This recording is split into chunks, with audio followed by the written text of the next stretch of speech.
Hey guys, I hope you're all well and safe.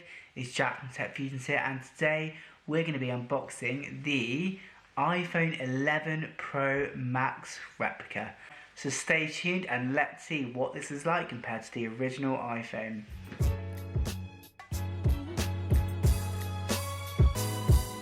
When you first take a glance at this iPhone box, you really can't tell the difference. There's only a few minor differences. The first thing I noticed is that the text on the replica box is slightly bolder compared to the iPhone one. The only reason I know this though is because I own an iPhone 11 Pro Max, and if I didn't, this is something I probably wouldn't necessarily realise. We will also be doing a full comparison between the replica iPhone 11 Pro Max and the real iPhone.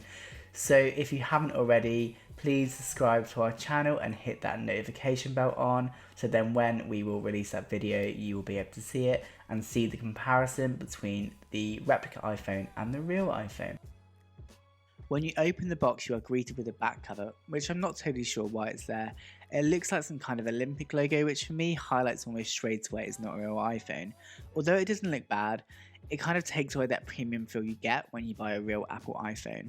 And it's almost as if there's just too much there, even though if I do think the design looks cool. When you take the phone out of the box, it looks very similar to a real iPhone. You have the information pack which looks almost identical to the real iPhone. The phone comes with a pin to put your SIM card in. Again, this is a small detail, but this is something you would generally find when buying a new iPhone.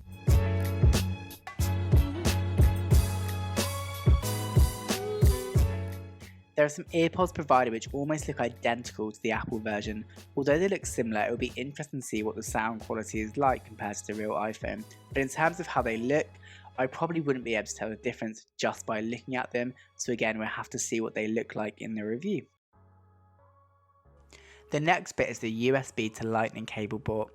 In the real iPhone 11 Pro Max, you actually receive the Apple's USB-C to Lightning port cable, which charges your phone so much more rapidly.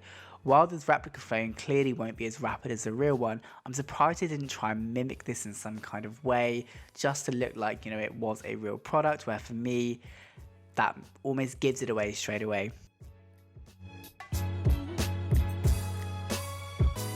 Another surprising aspect was the lack of wall charger.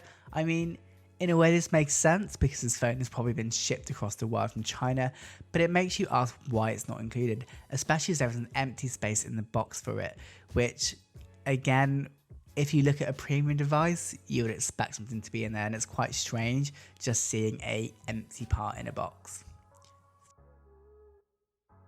Looking at the phone at face value, it looks almost identical to the real phone. I guess this is expected, but certainly it's not the same quality as the real iPhone.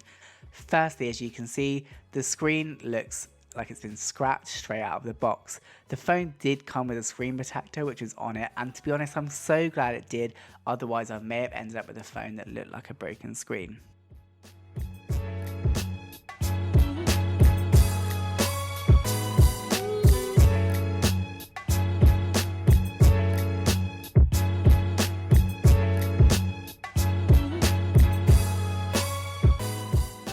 If you enjoyed this video, it'd be great if you can give the video a thumbs up, and also if you could subscribe to our channel, we do really appreciate it. But most importantly, we want to know what you think about this replica iPhone 11 Pro Max. Just by taking a quick glance, can you tell the difference? Would you notice just by looking at it? Please let us know in the comments down below, and let us know if there's anything about this phone you want us to cover. This is Jack from Tech Fusions. See you in the next one.